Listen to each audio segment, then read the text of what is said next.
There is a particular kind of courage that the bank will never understand. Not the kind you borrow, not the kind that comes with a business plan or a projection chart or a handshake from a man in a suit. The kind that shows up in the dark at 4 in the morning in rubber boots and a headlamp on a piece of land your neighbors said would never work. In the spring of 2009, in a small town outside Harlan, Iowa, a 41-year-old man named Samuel Voss withdrew every dollar he had from his savings account, $14,200, drove to 3 different farm supply stores across 2 counties, and loaded his truck with hydroponic tubing, grow lights, lumber for raised garden beds, and 60 pounds of seed. He drove home without telling anyone what he was building. By the following weekend, his backyard looked like something between a science experiment and a fever dream. His neighbors slowed their cars on the county road just to stare. His wife, Patricia, had seen the bank statement. She didn't say much. She was a woman who understood that some men are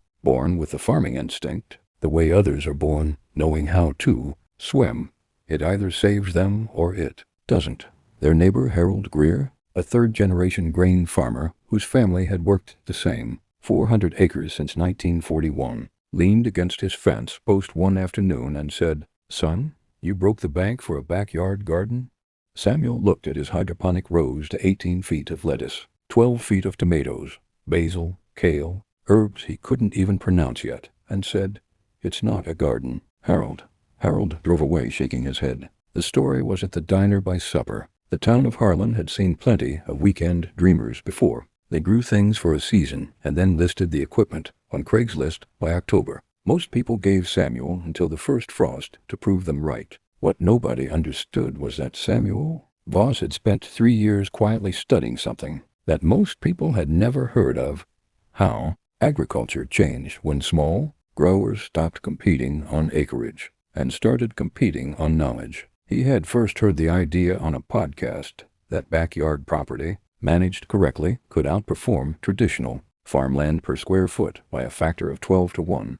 Not with corn, not with soybeans, but with high-value, fast-cycling crops, microgreens, specialty herbs, hydroponic lettuce, heirloom tomatoes with clean skin that premium restaurants would pay $4 a pound for. He had done the math in a composition notebook that he kept in the kitchen drawer. On 0.3 acres, his entire backyard, he had projected a yield of $1,800 a month if his plant health held and his 2 restaurant accounts came through. That was more than his weekend job. That was more than the second income Patricia was picking up at the school district. He did not share these numbers with Harold. He did not share them with the diner crowd or the extension office or his brother-in-law, who told him hydroponic farming at home was for California people. He shared them with the soil. And then he got back to work. The summer of 2009 started strong. By July, his first restaurant account, a farm-to-table place in Omaha, was taking $280 worth of product a week. His raised garden beds were producing faster than he could harvest. He had added a third account, a specialty grocer in Council Bluffs who wanted heirloom tomatoes exclusively. Then, in August, his pump failed.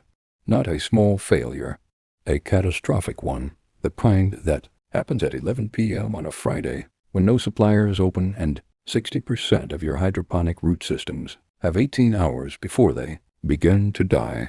He drove to 4 hardware stores. He found a compatible pump at the 5th, 47 miles away, at 1:30 in the morning. He replaced it himself in the dark with a flashlight held between his teeth and his hands, shaking from cold water and exhaustion. He wrote in his notebook that night, "Pump failure. Near total loss avoided. $340 replacement cost. 4.5 hours downtime. Must build backup redundancy before next season." Never again. He lost $0 in crop that night. But he sat on the porch at 3 a.m., looking at his backyard, and felt, for the first time, what it actually meant to depend on something he had built himself. By the end of his first full year, Samuel Voss had grossed $19,400 from 0.3 acres of backyard property. His total operating costs, seeds, electricity, replacement parts, nutrients, packaging, delivery fuel, came to $6,100. His net profit was $13,300 from a backyard. That was more than he had withdrawn from the bank in March. He had paid himself back, with interest, in one growing season, on land his neighbor had called a backyard garden, through a fence post with his arms crossed. He did not tell Harold this. He did not post it online.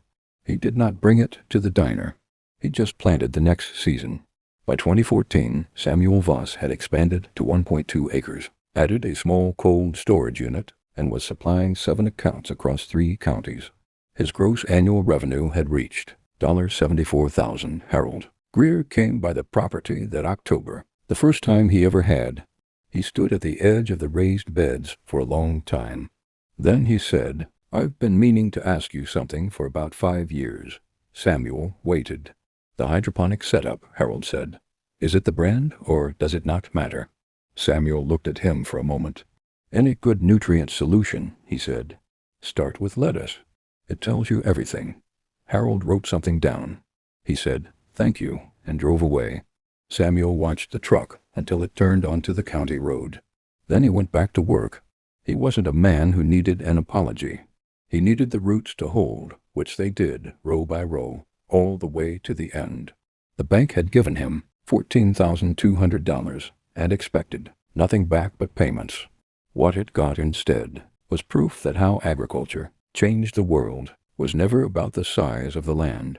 It was always about the size of the question you were willing to ask.